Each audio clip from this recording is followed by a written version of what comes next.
The first thing is to go to the Hot Potatoes website, which is located at hotpot.uvic.ca. Next step is to download the Hot Potatoes. I go to the Downloads area, and there I choose the Hot Potato 6 self-extractor.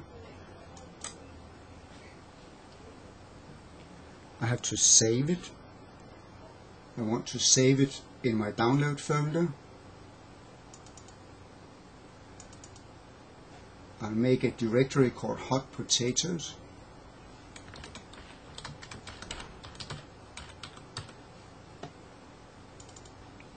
And save it in that folder.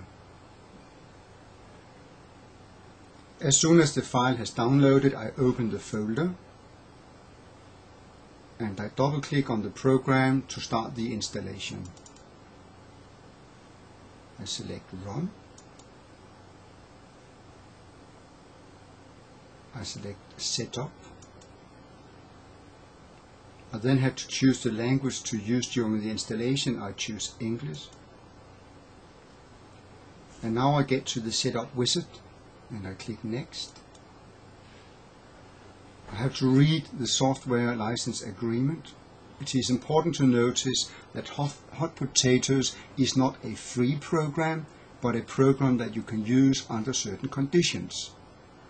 The main thing is that it's not legal to use it for commercial purposes, and you always have to share your end result online, otherwise you have to pay a license.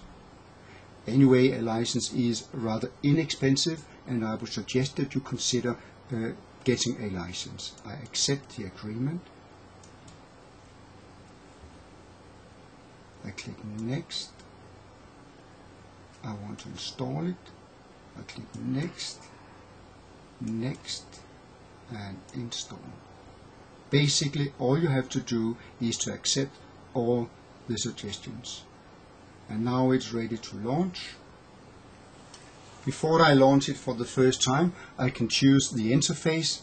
It has a lot of different options: Albanian, Catalan, German, Spanish, Estonian, Finnish, French, etc.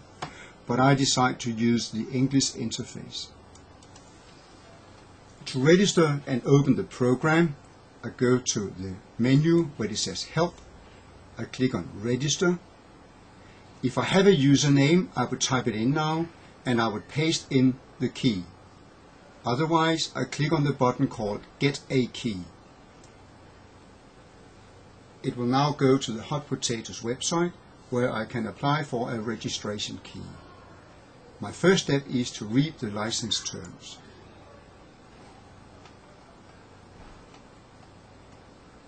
And there again, I'm told that Hot Potatoes is not freeware. I read through the conditions of use. And finally, I check that I have read the agreement. I type in my first personal name, my last name, and my email address.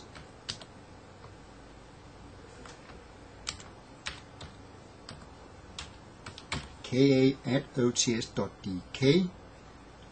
Then I click on the country, Denmark. There.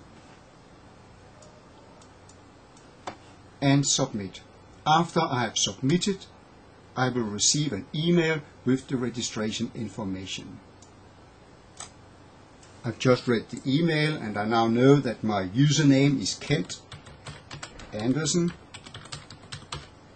and the key K. That's all there is to it. Registration completed. I now have 5 different programs available. One that will create a close exercise with fill-in gaps, a quiz exercise, and the quiz has different options. You can have multiple choice quizzes or short answer quizzes. There is a crossword exercise, a mix sentence exercise where it will mix the words and a user will have to drag and drop the words in the correct sequence. And finally a match exercise which can be used for matching pictures with words or sentences with other sentences.